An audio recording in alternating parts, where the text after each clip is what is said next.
Au nom du Père et du Fils et du Saint-Esprit, ainsi soit-il. Eh bien, chers frères, pourquoi donc le bon Dieu est-il venu nous enseigner ? Très franchement, quand l'on voit le nombre d'hommes sur terre qui se contentent de leur lumière personnelle pour guider leur vie, qui s'estiment ainsi satisfaits en comptant sur eux-mêmes, en ne cherchant pas plus haut, eh bien, on peut vraiment se le demander. Pourquoi Dieu est-il venu nous enseigner ?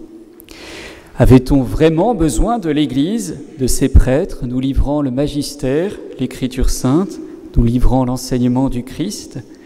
Ne serait-on pas mieux tout seul ?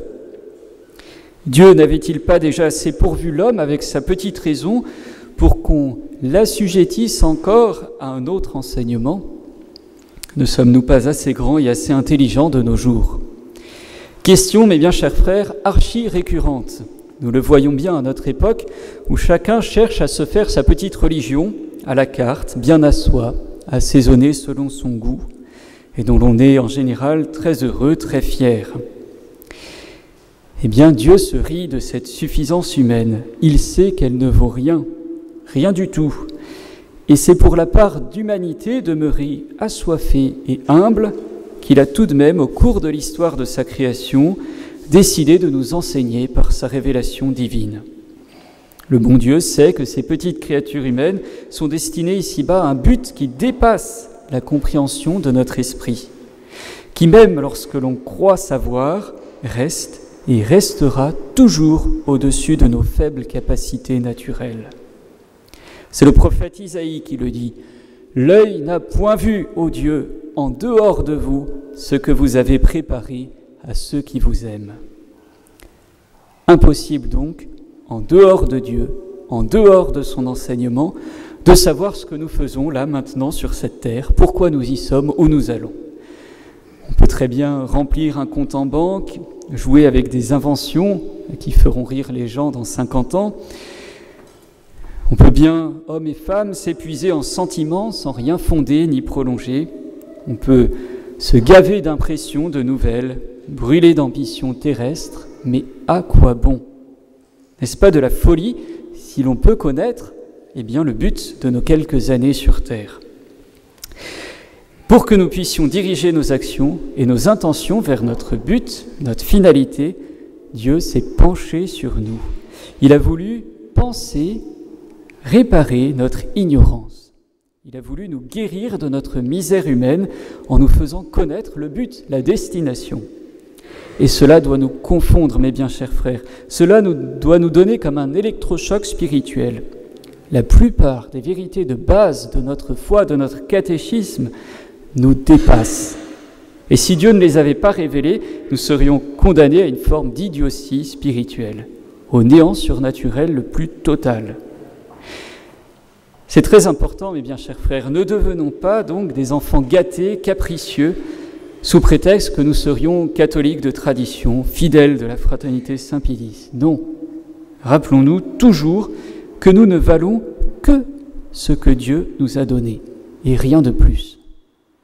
D'ailleurs, même ce que notre petite intelligence humaine aurait pu connaître par ses propres forces concernant Dieu, par exemple que c'est lui qui a tout créé, du coquelicot à la montagne, même pour cela, Dieu nous a facilité la tâche en nous instruisant par sa révélation, car même pour cela, comme pour plein d'autres vérités de la vie, l'immense majorité se serait trompée. Si 99% des hommes se trompent sur les vérités nécessaires pour être sauvés, alors comment est-il possible de trouver Dieu ? Et c'est donc pour cela que Dieu a enseigné l'humanité, enseignement consigné dans l'Écriture sainte que nous entendons à chaque messe et dans le magistère traditionnel de l'Église. Et cet enseignement existe.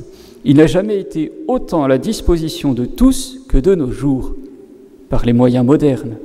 Tout le monde peut y avoir accès.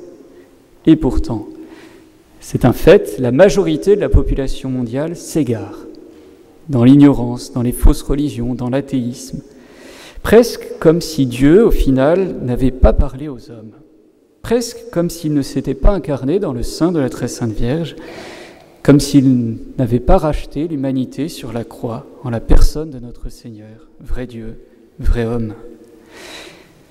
Sans doute, Dans les raisons, y a-t-il beaucoup d'ingratitude envers un Dieu si bon? Sans doute y a-t-il aussi beaucoup d'orgueil, de refus de recevoir la vérité qui nous vient avec autorité.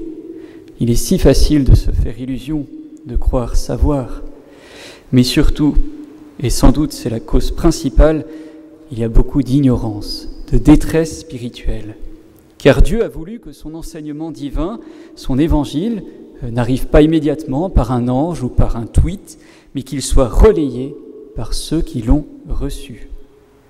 Et c'est là que le bas blesse. Si nous vivons uniquement entre nous, dans un entre-soi, si nous avons peur du qu'en dira-t-on, si nous manquons aussi de confiance dans ces vérités que Dieu nous a données, alors nous manquerons d'esprit conquérant, missionnaire, de zèle pour répandre la vérité partout où cela est intelligemment possible. Dieu a instruit l'humanité par sa révélation, mes bien chers frères, mais il veut que cette humanité, c'est-à-dire nous, contribue à son salut en transmettant cet enseignement dans le cadre hiérarchique de l'Église. Alors, où en sommes-nous? Que faisons-nous? Si nous ne nous instruisons pas régulièrement de ces vérités qui dépassent notre compréhension humaine, comment pourrions-nous les présenter à tous ceux qui les ignorent? Comment pourrions-nous ferrailler, argumenter face à ceux qui la rejettent? Dans chacun de nos domaines humains, eh bien, nous nous instruisons, c'est évident, dans toutes nos passions, que ce soit la cuisine, que ce soit les voitures, notre métier, nous nous instruisons, sinon nous deviendrions très vite des incapables, des incompétents. Eh bien, ce n'est pas parce que les vérités de foi sont connues non par notre petite lumière, mais par la lumière de la révélation qu'il faut les négliger. Bien au contraire, elles sont les plus sûres, les plus nécessaires de tout ici-bas. Prenons donc cet été la ferme résolution, mes bien chers frères, de ne pas être des catholiques incompétents, car ignorants. Laissons un peu tomber les nouvelles sans intérêt qui nous absorbent si facilement, qui polluent nos esprits. Allons nous former à ce qui dure, à ce qui est solide, qui ne passe pas. Au ciel, c'est tout ce qui restera.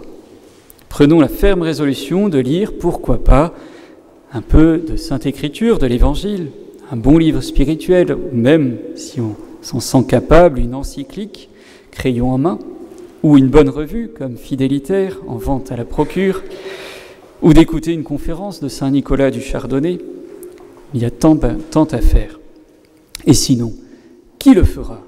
Qui en parlera? Prenons enfin et surtout la ferme résolution avec Notre-Dame de rester humble d'esprit. Sinon, tout cela ne servirait à rien. Au nom du Père et du Fils et du Saint-Esprit, ainsi soit-il.